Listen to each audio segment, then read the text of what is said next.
Today's commentary is on a short video from Pintu's Facts titled, Watching TV, How Bad for Kids?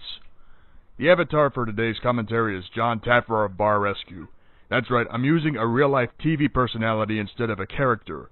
Let's begin by pointing out the obvious first problem. The grammar in the title is a clear indication what they did in this video is not a good sign at all. How much worse can it get? Let's watch the video and see for ourselves.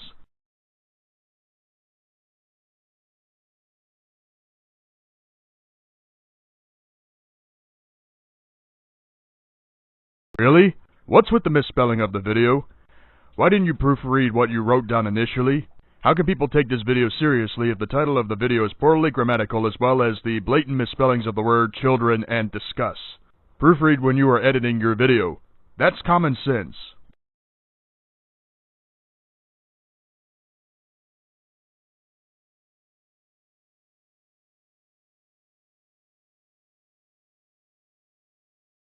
Here we go, folks. A major issue that has been discussed since the 1950s. Pintu's Fact is claiming that television provides no educational value, yet this channel is not providing any proof to back up the claim. I take issue to it because if you are going to do a video like this, show some proof. If it weren't for shows like Barney, Sesame Street, Arthur, and other programs on public television, kids would not have been able to develop common sense early before school. In the 1980s, Reading Rainbow helped children 2 years and up develop enough common sense to actually carry themselves. So Pintu's Fact, you are wrong. If kids aren't developing common sense, then it's on the parents for plopping them on the couch making the kids watch what they are watching. Get your facts straight.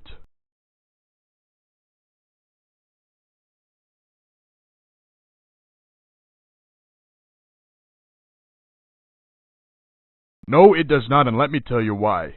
Kids that age usually watch TV from 30 minutes to 1 hour either because the parents either spend time with their kids or make their kids go outside to play in their local parks with other kids. Most parents that have enough common sense realize that they have to encourage their kids to be social. If anything, television is teaching children confidence to be very social. Again, it's the parents that are responsible for how social children get as they age.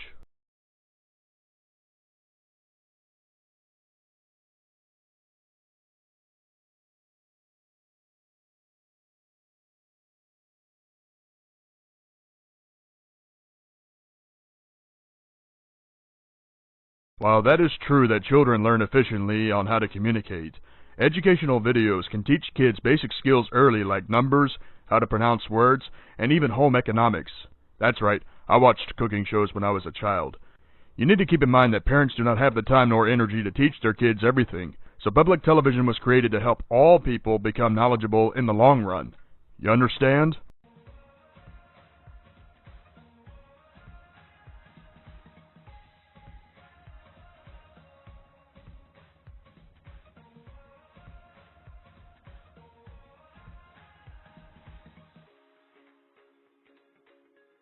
This is the biggest problem I have with the video. You are making these claims, but you still provide no proof to back up your claim. If this is your opinion, then let me quote a commentator that I hate named Blaze by saying, "Opinions are not facts." Television has helped kids develop better social skills, creativity, and even language. Without television, mothers would have to spend a lot more time teaching kids how to talk and socialize. Kids are not getting dumber by watching television in general. They get dumber when they are watching something that their mothers and fathers watch just for cheap laughs. This is why you need to put links of your sources in the description. Otherwise, I'm not inclined to believe you.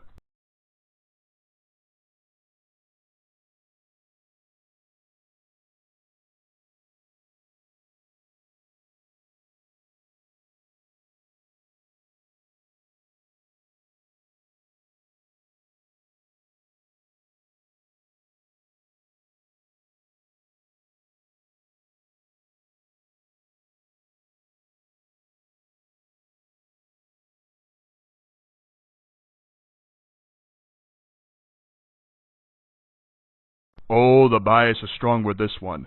Like I said before, it is not television in general that is the problem. It's the type of television shows that the parents change the channels just to suit their needs rather than the child. If a parent is watching mindless comedy, drama, or other things that are not beneficial to the child, then that's on them, not the child. And do you think television is going to keep a child from being creative? The illusions that television brings actually inspires children to be creative. As for reading, while it is essential for children to read just so they can graduate high school, reading in general does not guarantee true intelligence. You can be book smart all you want and be lost when it pertains to common sense. That's what television does for children. Helps them develop common sense early. I hope you understand the point that I'm making now.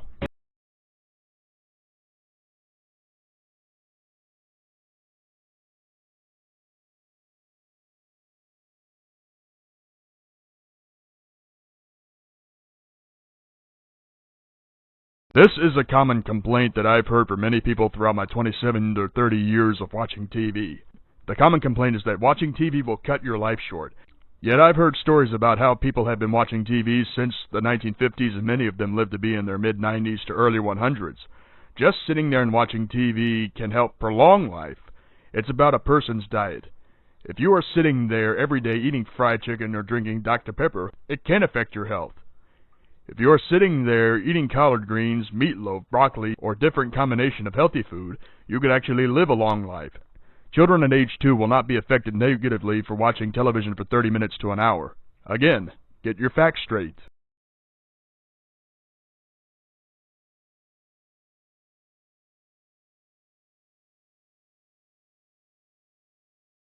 Once again, it revolves around the human diet. If a parent is feeding children peanut butter and jelly sandwiches, macaroni, and other junk food, it will affect their health. Television is not only supposed to be educational for kids, but it's also a way for adults to relax after a hard day's work. If you parents are concerned about your children's health, don't drag them to a gym and make them exercise. Get them outside and be active with your kid. Pintu's Fact. This is why your video is a blatant misrepresentation of how television works.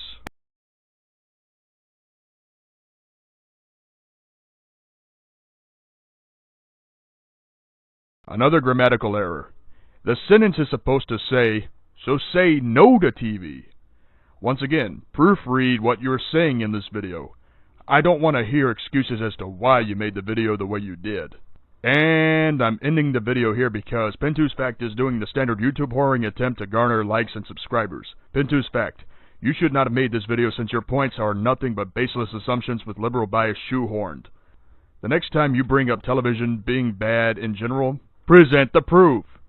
It is not hard to do. The video in question is from a user named Eric Kaufman regarding why CALEXIT is a smart idea. The subject in question came about due to protest in California following the election of Donald Trump. With that out of the way, the avatar for today's commentary is Eustace Bagg from Courage the Cowardly Dog. Time to see what this is all about. Hi there. My name is Eric Kaufman. I'm coming to you from the Eastern Sierra. It's a little chilly out. It's basically mid-November, and snow's coming in soon, so don't worry, this won't take long. But I wanted to do this from our environment, right? I wanted to, you know, California, whether it's the mountains or the beaches and the oceans and the deserts and the forests, we love our environment. We take care of our environment. If the environment in California is clean, then why are there still complaints about the air quality in Los Angeles and other urban places? Not to mention the wildfires that constantly go on in California isn't exactly different from the numbers of vehicles that are being driven in the place. I know wildfires are something you folks cannot control over there, but wildfires do alter air quality significantly. Keep that in mind when presenting a point. So being behind a desk with a webcam and a headset on and a microphone just really wasn't in the cards for me, and probably isn't in the cards for you if you're a Californian as well. It would have been a good idea to get straight to the point because what you just said added nothing to the video.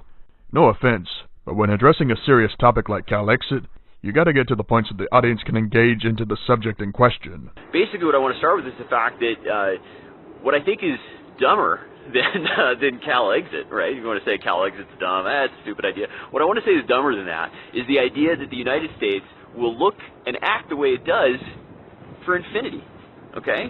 Whether this country, whether our country ends or functions differently, the way that the states function with our federal government, right? Whether we have a federal government, the control of that federal government, the idea that this is just the way it is, and it's always going to be the way that it is absolutely crazy. You know, it wasn't but about 100 years ago or so that we had a civil war. We split the country in half, right? I mean, put it back together again. But this idea that this is a fixed society and there is no room for change is crazy. It will change.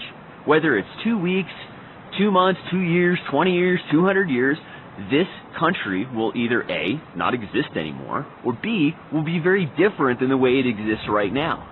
So really what you have to ask yourself is not whether or not you're just going to put your fingers in your ears, your gloved fingers in your ears because it's cold outside, and worry more about your Amazon orders and the next episode of Stranger Things and all the stuff that we really like to care about and concern ourselves with. But what you really need to ask yourself is knowing that our system is going to change, right? It's malleable.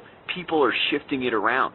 Okay, I met a lady in Clinton, Tennessee, years ago, who honestly did not want to come to California because she thought that God was going to send California to the ocean because of the homosexuals, right? So people like her and other folks, they are controlling, they're changing our country. They're changing it. And California being in the progressive vanguard, they're not changing it in a way that we like, right? Not at all.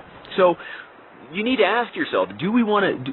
Here's options again. We could sit back on the couch, fingers in the ears, play our PlayStations, go for hikes, take the dog down to the beach, do all the cool stuff we love to do.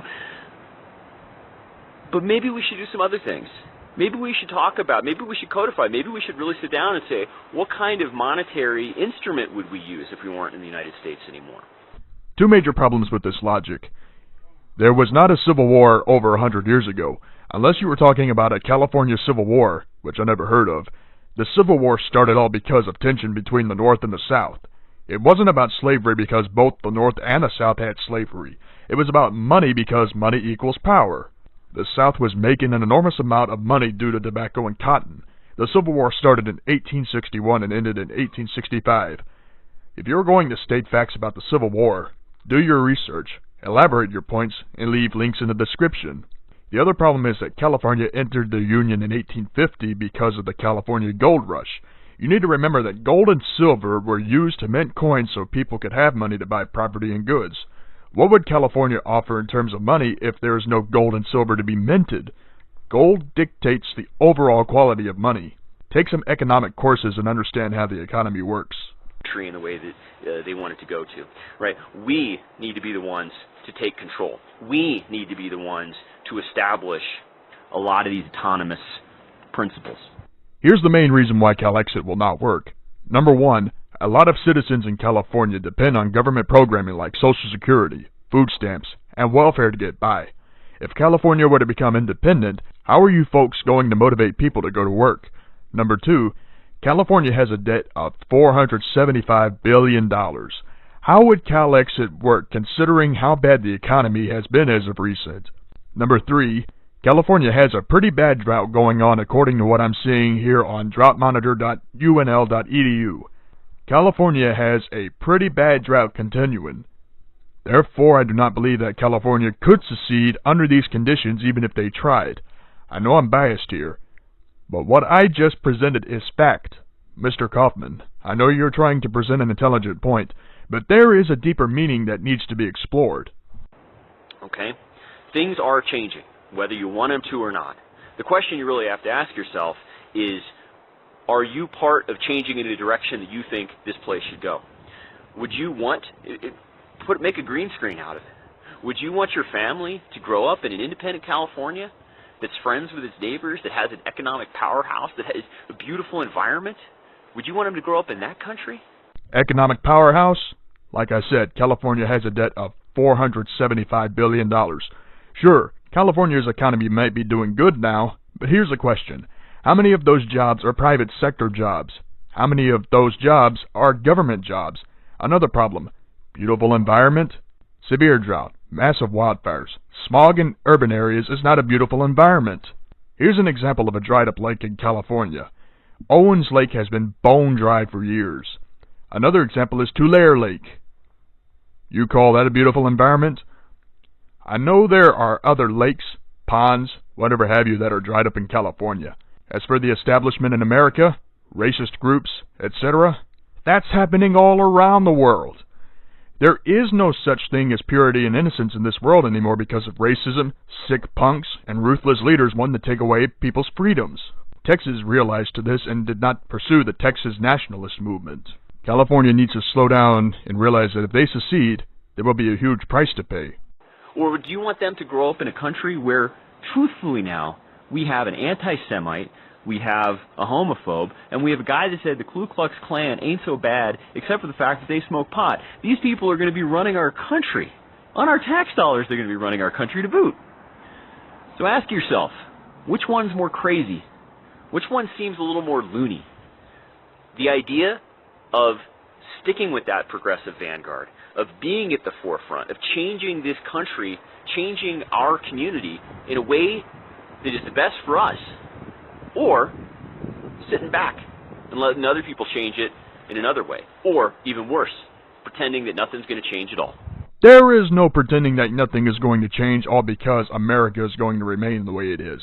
It's not the government's job to change America, it's the responsibility of the citizens. Remember what John F. Kennedy said?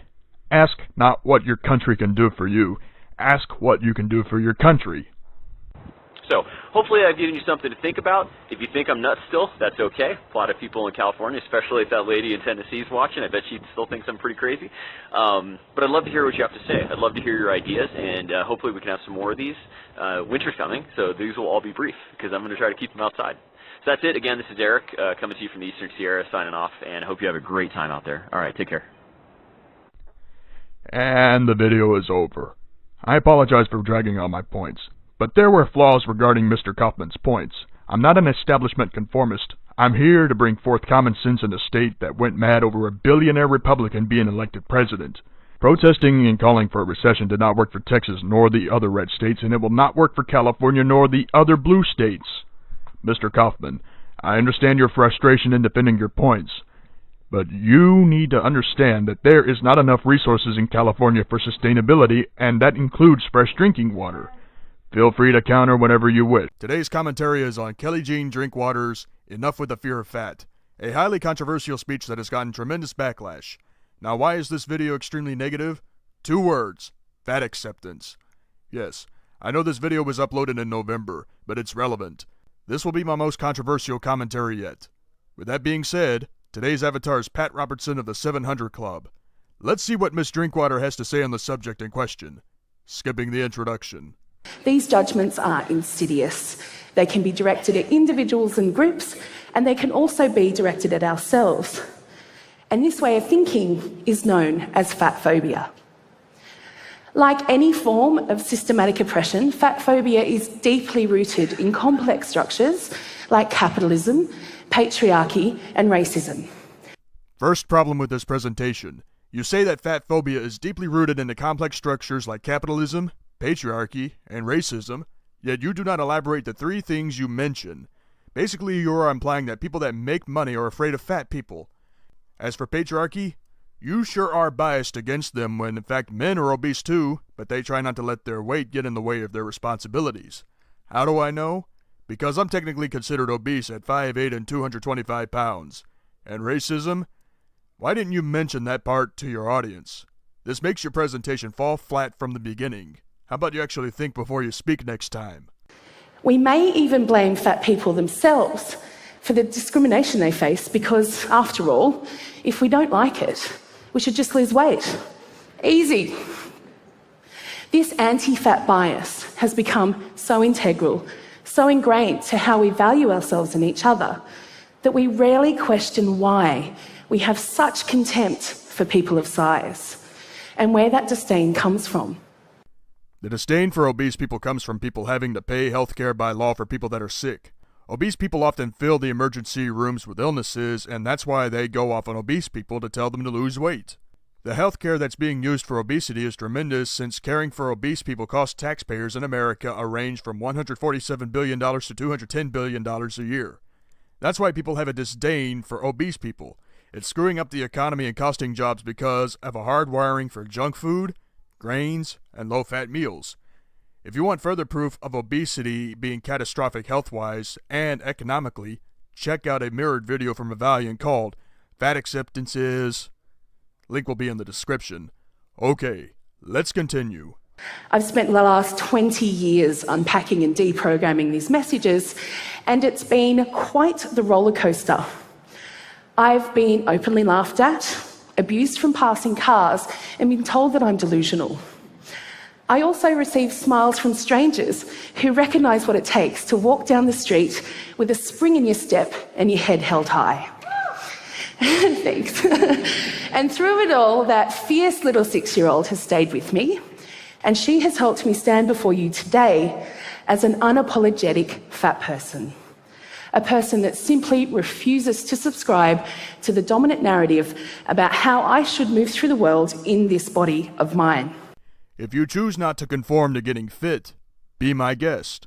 But I must tell you this, Miss Drinkwater, you are making yourself more prone to disease like heart disease, cancer, diabetes, and many other afflictions. For the women that are watching thinking that I'm a nut job for bashing obese people, I used to weigh 300 pounds and thought to myself that I was happy the way that I looked. But then I started suffering afflictions in my feet and in my back during that time. Today, I weigh 225 pounds and I'm suffering a lot less pain.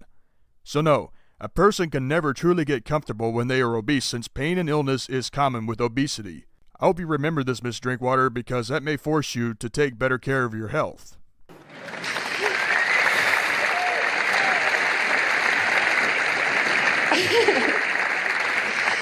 And I'm not alone. I am part of an international community of people who choose to, rather than passively accepting that our bodies are, and probably always will be big, we actively choose to flourish in these bodies as they are today. That right there is the reason why obese women are involved in the fat acceptance movement. How can an obese person flourish in their bodies when aging is a major factor in slowing down people from doing activities? This is not right, and you know it. Like I said in the previous point, no person can truly get comfortable when they are obese because of pain and illness. This is why the patriarchy is critical of the fat acceptance movement, because guys like myself want both genders to be fit and responsible for their bodies, not the taxpayers of America that has to fork over hundreds of billions of dollars a year to do so. Also, you are creating a false sense of security for obese women that are struggling to better themselves. Listen, I don't have a problem with fat women personally, but when people like Miss Drinkwater says it's alright for obese people to be happy with their bodies, that is exploitation of insecurities. It makes a woman not want to take care of themselves. That's why people bash the fat acceptance movement, because of false indoctrinations. People who honour our strength and work with, not against, our perceived limitations.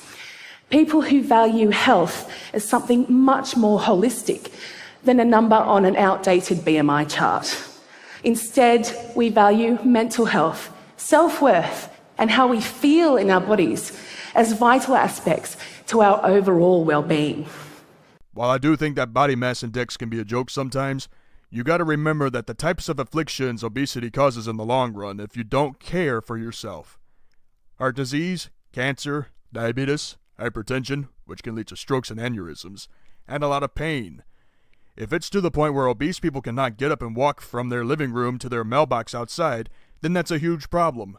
Losing weight will not only help you avoid those risks of heart disease and cancer, but it can make diabetes easier to manage and your blood pressure stabilizes. Also, obesity can negatively affect mental health. Ms. Drinkwater, you might want to reevaluate your views on fat acceptance. But to be clear, I'm not saying that people shouldn't change their bodies if that's what they want to do. Reclaiming yourself can be one of the most gorgeous acts of self-love and can look like a million different things. From hairstyles to tattoos to body contouring to hormones to surgery and yes, even weight loss. It's simple. It's your body and you decide what's best to do with it. You're right. People have the right to do what they want with their bodies, whether people like it or not. Unfortunately, if it gets to the point where friends of the obese individual become concerned, then they have to intervene with the friend. Obesity isn't something to joke about or smile upon, Miss Drinkwater. Getting to the root of the problem is the only way obese people can control themselves in the end. And this is another example of why the fat acceptance movement is a big deal. For anyone watching, be careful with your friends that are obese and don't let them destroy themselves. Step in and intervene to motivate them to take better care of themselves.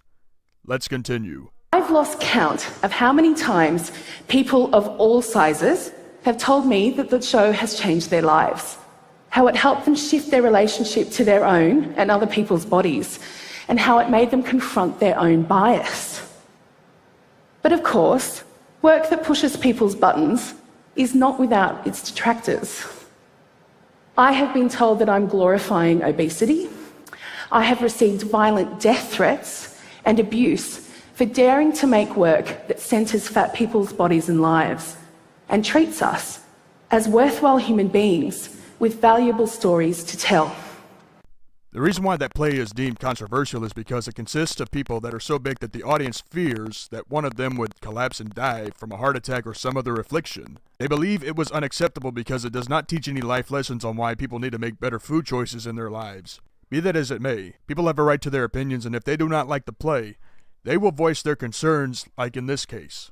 You gotta remember that whether a play is good or bad, some people are going to be negative depending on the nature of the play. I've even been called the ISIS of the obesity epidemic. A comment so absurd that it is funny.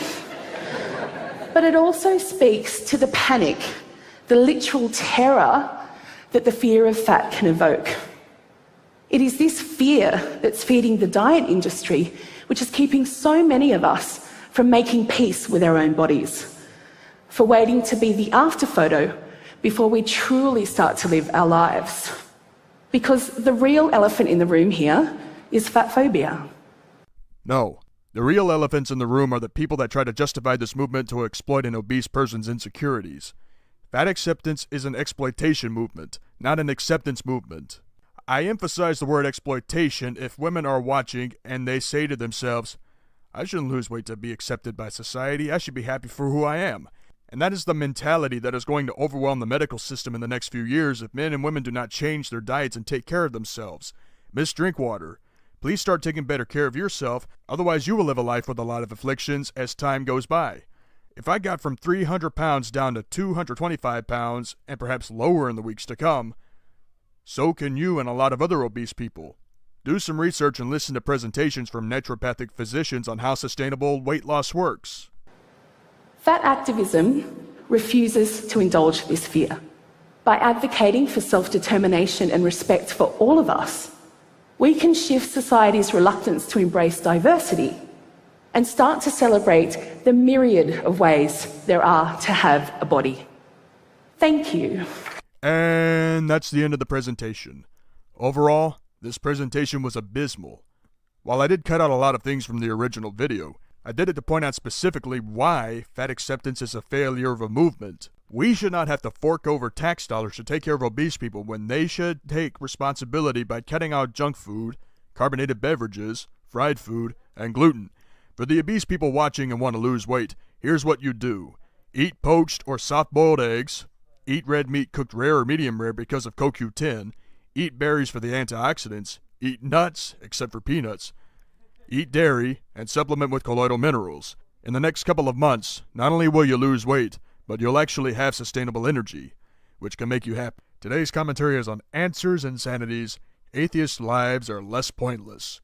That's implying that atheist lives were pointless to begin with.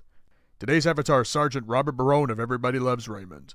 Let's see what Answers Insanity has to say on the subject in question. You are a pathological atheist, and therefore the thought of death is very final for you. For me, as a good Irish Catholic boy, it's the start of something new and glorious. For you, that's it. First problem with this presentation. The screen of this interview is upside down. Why is the screen upside down? If this was for entertainment value, that's not how you entertain an audience. The problem with atheists are that they do not believe in anything but realism. While realism should be an important part of our lives, we also have to have something of faith to give us an edge in life. I'll explain more as the video progresses. This is one of those long-running issues that religious people have versus atheists, where it's like, well, if you're an atheist, then you believe there's no point in life. It's so backwards, I don't even know how these people can't understand. I mean, it's like so backwards, it's like as obvious as the sky's blue, that what they're saying makes no sense, but they keep saying it anyway. The thinking goes that if you're an atheist, you believe there's no point to life because when you die, that's it. There's nothing else. Wouldn't that mean there's more point to life, actually, because you think that this is the only life you have? Isn't it actually more pointless? That this life is more pointless if you're a Christian and you believe there's an afterlife? Because what is the point of this, living now, if you're just going to live forever after you die? Alright, let me explain something here. God put man on the earth to serve his will. God's will was for people to worship Him, have a relationship with God so their lives were complete. But then sin came into the picture and God set up a foundation.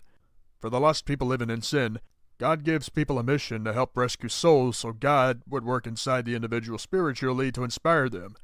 You atheists may think that the Bible is a magical book with zero realism, but if you put your egos inside and actually read certain verses of the Bible, it teaches morals. When God created death on humans, we were given a specific time here. That means during our limited time on earth, not only do we have to listen to what God says, but we also have to teach people about God and how God makes our lives better.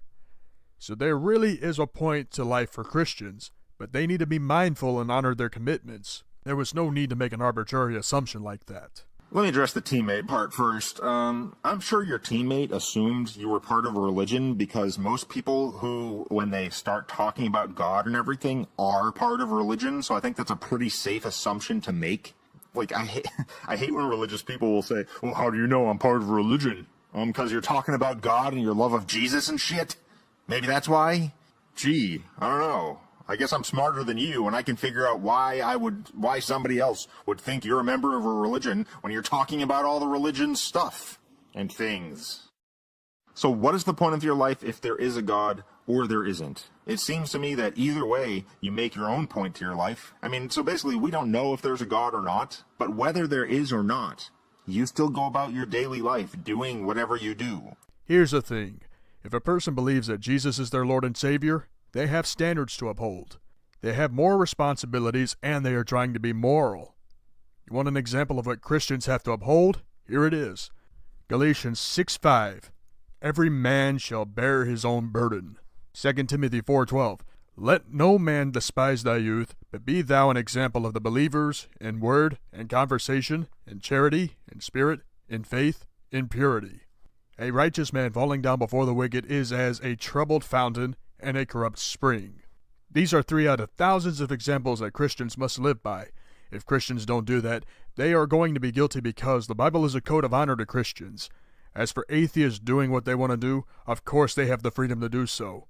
And when things go sour in their lives, they'll blame anyone including Christians rather than take responsibility and ask Jesus to save them. You can perceive what I'm saying as threatening hell or anything else, but the lesson you need to take into account is that whether you are religious or not, something will happen that will test you. There's still no point. The point and purpose of your life is still whatever you make it, whether he exists or not. So it seems to me, either way, you make your own point to your life. I'd hate to think that everybody that's stuck flipping burgers for the rest of their life, that was their God-given purpose. If you think you're nothing now because you will end when you die, then that's really your own fault, isn't it? I mean, fucking do something with your life. The amount of arrogance I see from people who claim the entire universe was made for us and that can't fathom the idea that someday they won't be alive is just completely astounding. Atheists choose to believe the you only live one life theory because generations of atheists believe that when you die, your time is over forever. If you read scriptures regarding death, you should know that God realized how weak the flesh was when Adam and Eve sinned in the Garden of Eden. And because of this, God gave us a choice. The choice is either live for Him, worship Him, and love Him, or go our own way. Because of that, our flesh became mortal, and when our time is up, we either go into the dirt or get burned and scattered into the air. Whether we serve God or not, our physical bodies fail us. But if you ask Jesus to come into your life, your spirit will not fail you. Your spirit will dwell with God if you truly believe that Jesus is the Lord and Savior and your spirit is sealed until the day of redemption. So let's assume for a moment that the atheists are right. Let's just say that there is no God, and that therefore when people die, that's it. There's no point. There was no point to their life. There's no point to their life afterwards. So basically, if you subscribe to that belief that if there was no God, that our lives are completely pointless, what you are saying then is that Da Vinci's life meant nothing. Picasso, nothing. Let's list any other famous person. Thomas Edison, Benjamin Franklin, George Washington, Thomas Jefferson, Napoleon, Shakespeare. Yeah, their lives were pointless, weren't they? Their lives were completely pointless. So pointless that hundreds of years later, we are still reading Shakespeare. Hundreds of years later, we have electricity and light bulbs and phones and all the other shit that we have because of the lives of these inventors who lived hundreds of years ago, who invented shit that started an industrial and technological revolution that completely changed the entire planet. But if there was no God, that means their lives were pointless. Do you see how fucking ridiculous that is? As ridiculous as it may sound, yes, you also have forgotten the people that are Christians that also shaped the face of world history. Francis Collins, a DNA specialist and a leader of the Human Genome Project. Galileo, a pioneer in astronomy that relied on God's word to discover the works of the stars and planets. Sir Isaac Newton, a man who figured out how gravity works. These guys spent their whole lives understanding how scientific things are in the universe. Despite being ridiculed by organized religions including Catholicism, these men relied on God's word to carry them into their research. They had faith to understand how things work and how the world could learn from it. As for George Washington and Benjamin Franklin being atheist, it could be argued that Washington and Franklin actually talked about God and acknowledged them in their lives as the reason why America came about. I really wish you had some proof to back up your claims on the people that you listed. You see, we think there is a point to life, and I think that all of those people that I listed made very good use of their lives. They did amazing things, created amazing things. They've been remembered for hundreds of years after their deaths because of what they did with their life. So how pointless is that? How pointless is it that your name could be remembered 1,000 years from now because of what you do now? See, as an atheist, I am completely fine with the fact that I'm going to die someday. And I'm also completely fine with the fact that I've done pretty much fuck all with my life. And after I die, nobody's going to know who the fuck I am. Unless I finally get that amazing iPhone app created that I've been trying to do, and blows up. I create the next big thing that like changes the face of everything, and I get my name up there like another Steve Jobs or something. Steve Jobs, there's another one. 100 years from now, people are still going to read about Steve Jobs in some kind of history book about technology. Same thing with Bill Gates. So you're telling me that their lives are pointless? Actually, Steve Jobs was considered a Zen Buddhist that often debated whether he believed in God or not, so there is no true confirmation that he was an atheist. You should realize that religion does not always revolve around God. It can revolve around Buddha, the official religion of Japan and China, Hindu, the official religion of India, etc. The examples you are showing are easily up for debate. Now, I would say that anybody who goes to work, and I'm not trying to belittle anyone who works in a fast food place or a Walmart or anything like that, because trust me, the job I do for full-time, I scan medical documents at a company. It's fucking pointless. Monkeys could do the same job, seriously. Like, it's boring as fucking shit, it's repetitive, and it doesn't pay that well, and it makes me feel like a piece of crap every day, that this is what I'm doing with my life. I scan papers into a computer every day. Yay. So my life, judging by that, is pointless.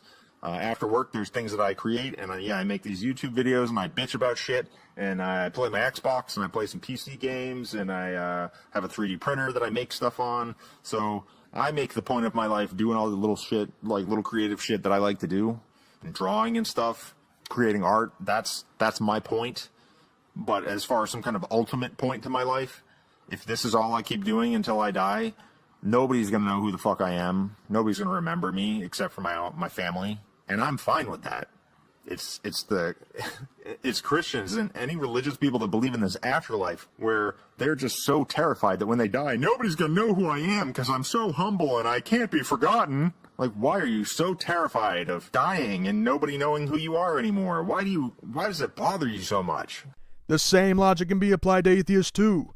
You are getting on our cases for generalizing atheism, but here you are generalizing Christianity. Listen, whether you are an atheist, Buddhist, Hinduist, or Christian, every religion, or in your case, non-religion, wants to do something to be remembered by and to have their legacy solidified with world history books. Some people, regardless of religion, want to be remembered for something. Most of the time, people don't care because the generations after you are going to repeat the same process.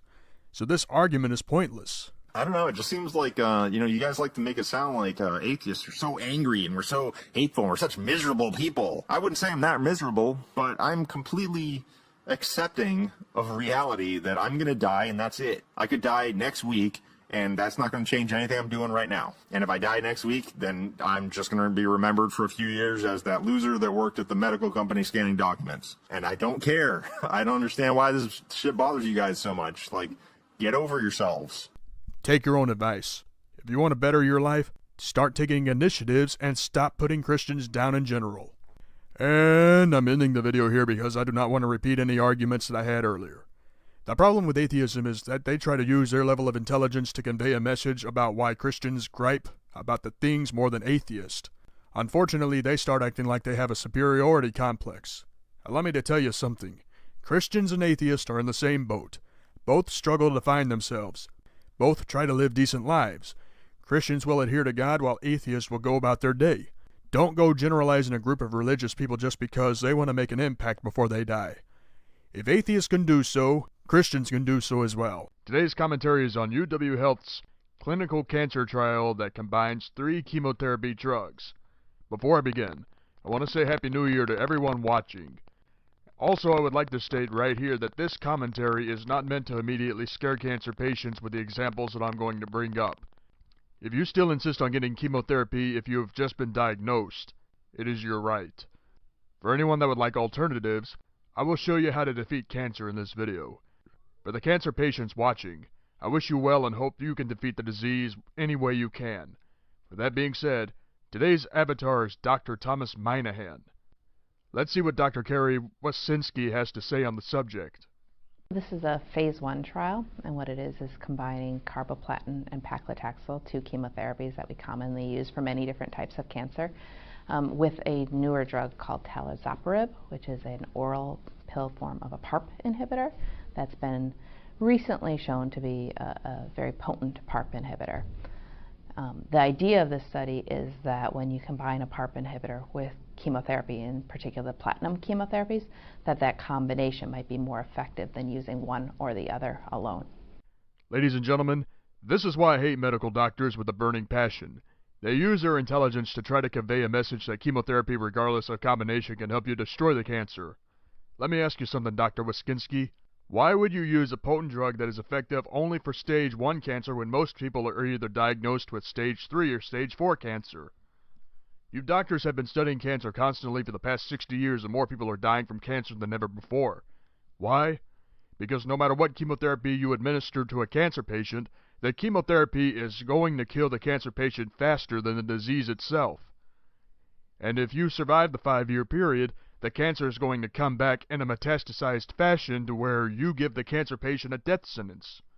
For you cancer patients watching and are scared right now, I want you to watch this video on how chemotherapy will kill you. Link will be in the description. Let's continue this video.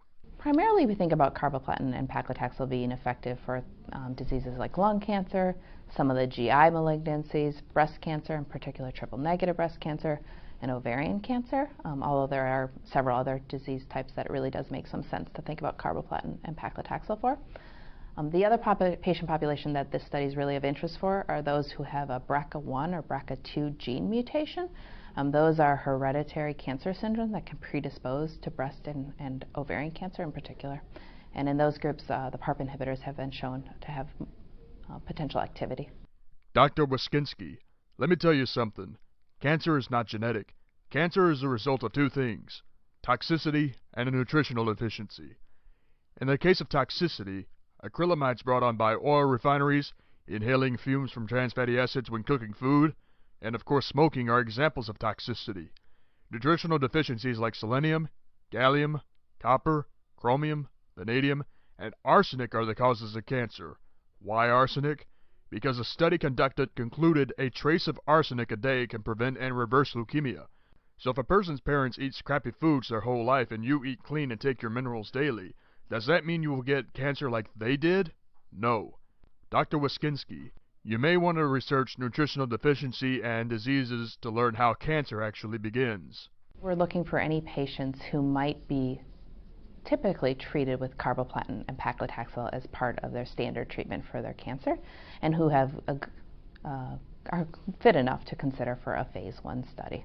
So the way we designed the study is a little different. So what we're thinking is that we wanted to investigate primarily how we can safely combine these agents together. So what we're looking at is giving carboplatin every 3 weeks, paclitaxel weekly, and then this PARP inhibitor for either 7 days around the carboplatin, or subsequently we're going to look at a 3-day schedule too. Safely combine those things to a drug that has been proven to kill people faster than the disease itself? No, you cannot be serious. Let me tell you, cancer sufferers and cancer survivors watching. This is an example of the medical industry wanting to take advantage of people that are sick rather than tell them how to defeat the disease properly. The average patient is going to spend hundreds of thousands of dollars overall for chemotherapy treatment. And from many stories that I've heard, after they treat you with chemotherapy, they'll give you gelatin for strength. No, that is not how a person gets better after treatment because cancer feeds off sugar. Here's the worst part. Our tax dollars for the past 40-plus years have gone toward researching for a cure just to experiment. Dr. Wiskinski, what good are these experiments going to do for cancer patients when chemotherapy has been proven time after time that it kills people? Don't give an opinion. Present the facts on the risk the drugs can bring to cancer patients. And so really what we're looking for is the combination effect. But then after 4 to 6 cycles of the combination, we allowed patients to be treated a little bit more towards the discretion of their doctor. So either they can combine just the carboplatin and this PARP inhibitor alone, they can continue on all 3 drugs, or for patients that the doctor thinks it might be a good option, we can actually go to the PARP inhibitor, talazoparib, alone, but then on a daily continuous schedule. No, it will not work, and here's why. A medical doctor worth their salt would advise against adding other drugs to a patient's chemotherapy treatment because it would run the risk of a cancer patient depleting their immune system to the point where if the cancer tumor survives, there is no hope for the patient. You cannot just pile on 1, 2, or 3 extra drugs on top of the drug that is supposed to destroy cancer tissues. You gotta remember that chemotherapy is a radioactive drug, and if you add these others, the cancer patient will likely die in a couple of days due to the potency of those drugs. And that's the end of the video. Ladies and gentlemen, fellow cancer survivors and current cancer sufferers, this is the most frustrating commentary that I've ever done. The lies, the exploitation, the death of cancer sufferers that could have been avoided with naturopathic medicine, etc. What do I mean by exploitation? Cancer sufferers pay hundreds of thousands of dollars just to get treated only for the cancer to metastasize for the medical doctors to tell you that they can't help you anymore. Then you are broke and dying because the treatment failed you because the medical establishment exploited you for their own personal gain.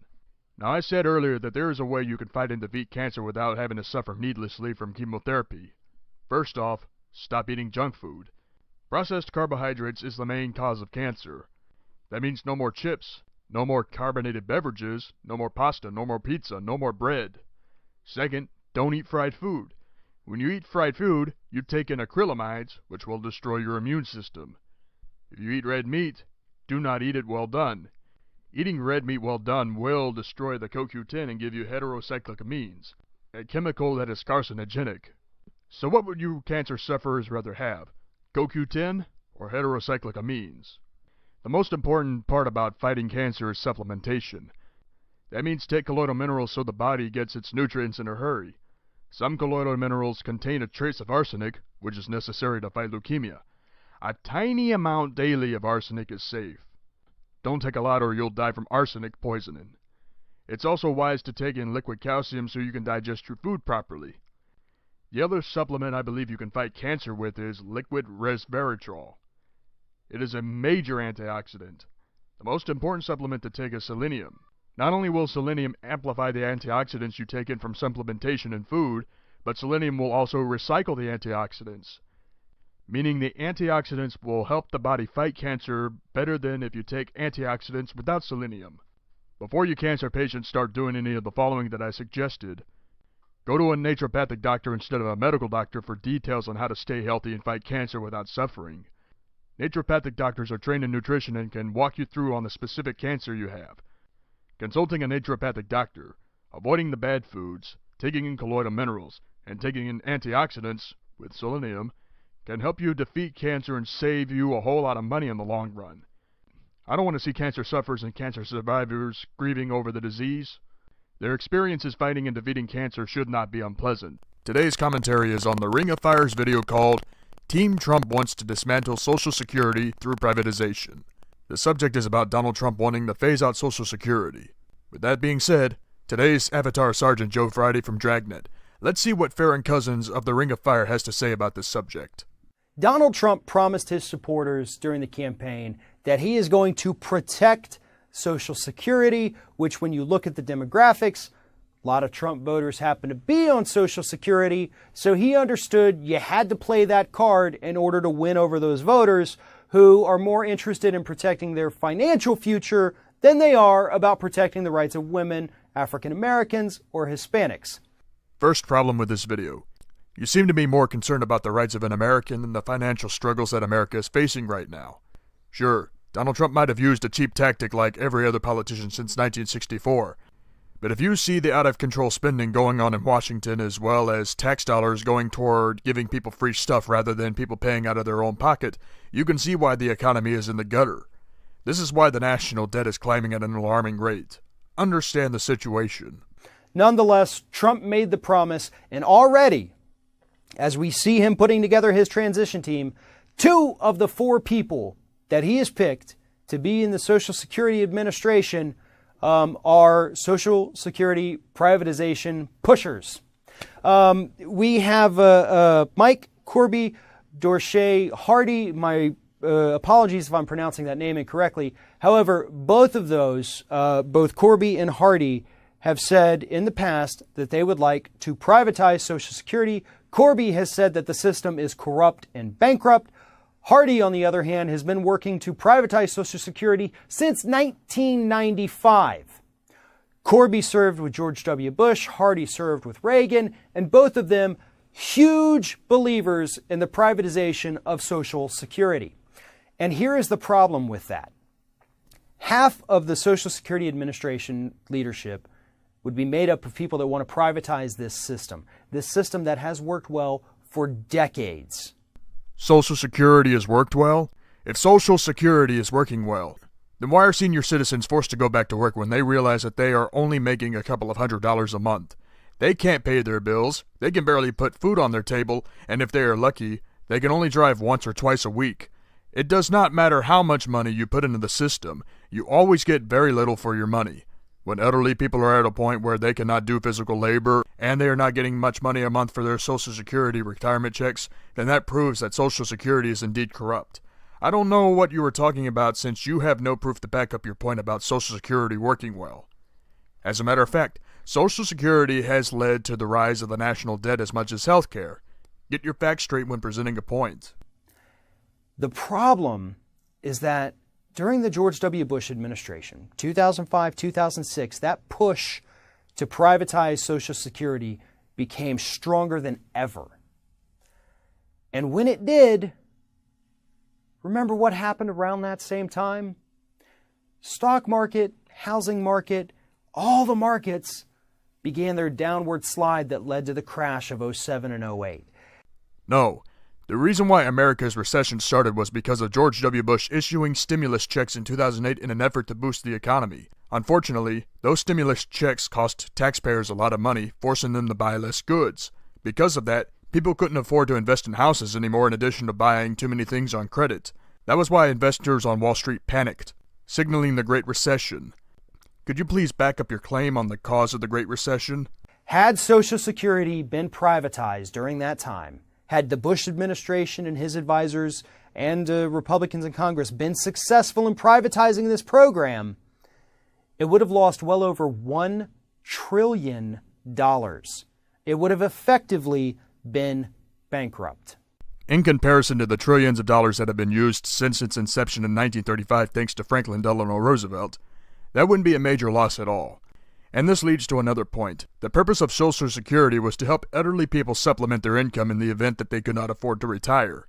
Social Security is not supposed to be the end-all retirement program for elderly people. This is why folks need to come up with a retirement plan right away so when they get to the point where they have to retire, they can take care of themselves until the good Lord is ready to take them out of here. Mr. Cousins, Social Security is not meant to last forever. It's going to crash sooner or later. Wake up and smell the coffee. Now we know, based on the people that Donald Trump has appointed in his cabinet, the people he's listening to, his advisors, and the makeup of the Republican-controlled House and Senate, we know that the same people who wanted to privatize it then want to privatize it now. But more importantly, the same people who helped to crash the economy are still in power. So yes, it is very likely that we are looking at another potential market crash coming at some point during the Donald Trump administration, based on the fact that the same people who did it before are in power today. History repeats itself with these people. We've seen it time and time again. That's why they continue to push for trickle-down economics. So if they are successful, if they privatize Social Security, a program that is working just fine regardless of what Republicans tell you, it is likely that the program as we know it will cease to exist. Why is that a bad thing? A new generation of Americans are realizing that they have to economize, live in a small and simple place, budget to the point where they cannot buy anything for just a couple of years, and learning how to be autonomous. As for the people that were brainwashed into thinking that a government program like Social Security is going to take care of them are foolish people. You can't just work and expect Social Security to pay your bills, put food on your plate, and put gas in your vehicle when you retire. This is why if you work a job, save up your money and ask a financial consultant about something called conservative investing. Figure out a way to put your money to work the moment you start saving. That's a more effective plan than Social Security because it could be gone sooner than you think. Mr. Cousins, stop clinging onto the past like many liberals do. That's the kind of mindset that will screw you over in the end. It will lose money. We saw the markets panic the night that Donald Trump was elected. They rebounded the next day, but only because Trump said he wanted to repeal Dodd-Frank and loosen regulations on Wall Street. And what led to the crash? No regulations on Wall Street. Do you see what I'm getting at here, folks? History is repeating itself. Donald Trump is no different than any other Republican that's held office in the last 30 years. He believes the same things. He's going to attempt to do the same things. This is George W. Bush. It's Ronald Reagan, all wrapped into one. I mean, we can talk about the racism. We can talk about the misogyny. And we have to talk about those things. But we also have to talk about the fact that this man is going to destroy every single accomplishment that progressives have made for the last 30 years. And that includes protecting Social Security. That includes protecting Medicare and Medicaid and unemployment insurance. What accomplishments? Healthcare is more costly than the military. Social Security has driven elderly people into poverty. Military spending has gone down due to Obama. And jobs? Don't get me started on jobs. Why don't you show proof of these accomplishments? Otherwise, your credibility is destroyed here. Those programs that help keep people alive, help keep their families fed, help keep them able to go to the doctor and afford medication, it's likely they could come to an end during a Donald Trump administration. And that's not just speculation. That's what Trump wants. That's what his transition team wants. That's what Paul Ryan, Speaker of the House, wants. These are plans that they do have. I want everyone to realize that. This isn't speculation. This isn't wild guessing. This is the plan that they have laid out. Once again, why is that a bad thing? The United States government is not responsible for our health, they do not dictate what we eat, and they do not pay our bills. We, the taxpayers, should not have to pay for someone getting sick because they do not have the knowledge to take care of themselves. Many people that get sick because of what they eat, what they drink, etc. As for Medicare and Medicaid, you may have a legitimate point, but a lot of elderly people can live without medication if you convince them to change their diet and avoid the bad stuff. It's not that hard for elderly people to take care of themselves without these programs. It's time for America to stand up and be autonomous again. Mr. Cousins, do some research on how elderly people lived long lives without these government programs. You'll be surprised. And that is what we're up against for the next 4 years. And that's the end of the video. Overall, blatant liberal bias strikes again by saying that the destruction of Social Security is the end-all in American history. It was the liberals that created Medicare, Medicaid, and Social Security. The liberals were responsible for convincing people that Social Security should be taxed for the sake of the elderly. What Donald Trump is trying to do is destroy the program and stop massive spendings in Washington. If you liberals watching this commentary do not like what I said, then you are not understanding how serious things are about to get in America. Today's commentary is on an audio segment by Nathan Pritikin. Normally I would get into the segment, but I feel that I should give context to clear up some confusion. Mr. Pritikin was an inventor during World War II and a diet guru that pioneered a low-fat diet plan called the Pritikin diet. The purpose of the diet was to help people cut back on fat in an effort to lower heart disease. However, Mr. Pritikin came down with leukemia and committed suicide in 1985. Now you folks are going to say to yourself, "Edward, you fool! Nathan Pritikin is dead. Why are you commentating on a dead person?" Because I want to point out why the Pritikin diet led to the rise in neurological diseases and how it still affects people today. With that being said, today's avatar is Wilfred Brimley. Let's see what Mr. Pritikin has to say on the subject in question. On our diet, we do permit you to have a certain amount of animal protein, fish and fowl, but we have to be careful about animal protein because of cholesterol. Cholesterol is a real problem. We're going to discuss that on heart disease. But I should tell you this, that if you eat more cholesterol than you lose through your body every day, the excess will pile up in your tissues, your organs, in your arteries, all over your body and destroy you. As it piles up in your arteries, you know what happens there. You grow sort of a cholesterol boil that we call a plaque. And as this boil grows inside your arteries, especially your coronary arteries that lead to your heart, the more the boil grows, the less room there is for blood to flow. And gradually it chokes up your blood supply and you can die of what we call heart disease. First problem with this segment. You say that excess cholesterol will build up and clog your arteries, yet there have been numerous studies debunking the point. Even during the McGovern report in 1977, numerous scientists that conducted the studies regarding cholesterol found no evidence that cholesterol clogs your arteries. So where are you getting this information from, Mr. Pritikin? Without cholesterol, a man can't produce testosterone and a woman can't produce estrogen. Cholesterol is not only essential for hormone production, but it also keeps the mind alert. This is why your diet has caused more neurological deaths than any other low-fat diet. Depression, Alzheimer's, Parkinson's, etc. Let's continue. Now, heart disease is a bad name because you people might think that there's something wrong with your heart. Well, there's nothing wrong with your heart unless you've had a heart attack. The problem with heart disease is not the heart. It's the coronary arteries, the little vessels that are meant to feed the heart as blood, because the heart is only a muscle, like the calf muscle or your arm muscle, and what it requires is blood to do its work. And if you don't have enough blood flowing through your coronary arteries, the heart can't work, and it cries out in great pain. We call that angina. So that heart disease is the narrowing or closing of your arteries with these cholesterol boils that come from eating too much cholesterol. Mr. Pritikin, this is not true, and here's why. Cholesterol is an essential nutrient that not only helps with natural hormone production, it also helps the leptin in the brain be alert. That way when you eat, your leptin can alert you as to when you are full. Nutrients that are often associated with cholesterol are selenium, chromium, copper, iron, vitamin D3, vitamin E, and vitamin K. Now here's the real reason why heart disease exists. People take in free radicals from trans fatty acids, heterocyclic amines, which is a big problem here in America, and processed carbohydrates. When you eat those three, LDL particles become extremely dense and can form a plaque. What cholesterol does is change the LDL particles to where they repair the damage in the arteries and not stick to the arteries whatsoever. Your diet is the reason why Alzheimer's disease became a recognized disease in 1979. Okay, let's continue. To give you an idea now of which animal products create problems. Egg yolks are very, very rich in cholesterol. Therefore, we cannot use them in our diet.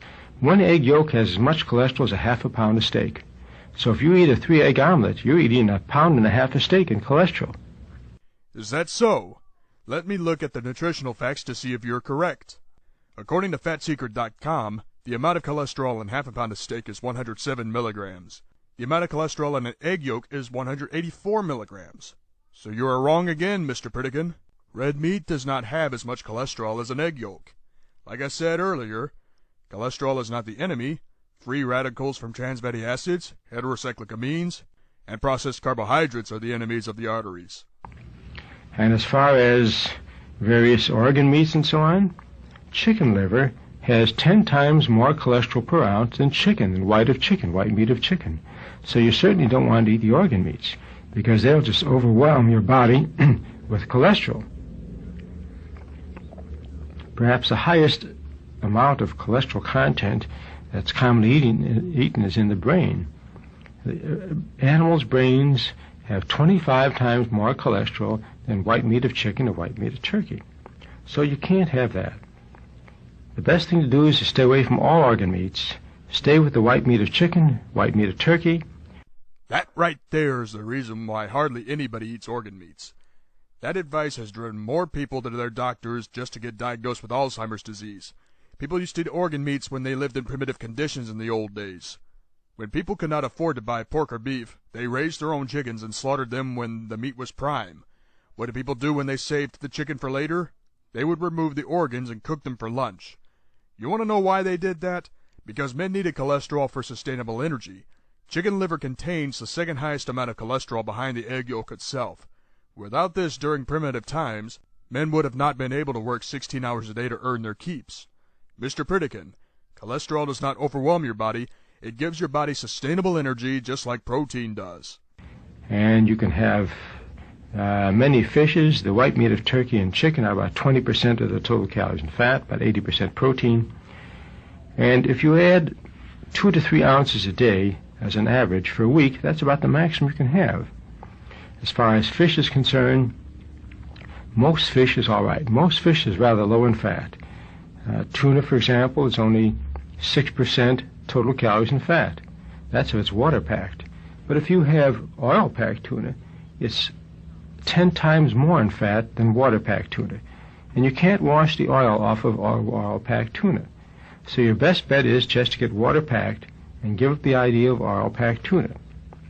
As far as the other normal fishes, codfish, many other fishes are fine.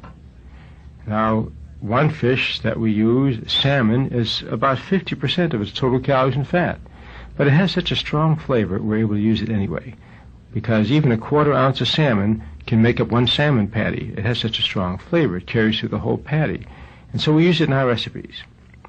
So fish is fine, fowl is fine, and you have to be careful of the fatty meats like feedlot beef. While you do present some cases regarding fish, at the same time I have to disagree with you in regards to the consumption of fish as well as the consumption of white meat in fowl birds like chicken and turkey. Why do I take issue to this, Mr. Pritikin? Because fish contains mercury. Examples of high mercury are shark, swordfish, ahi tuna, and big-eye tuna. Even with the low mercury levels, fish like salmon, sardines, and scallops should be limited. That's the first issue. The second issue is that you are specifying white meat as a way to get your protein.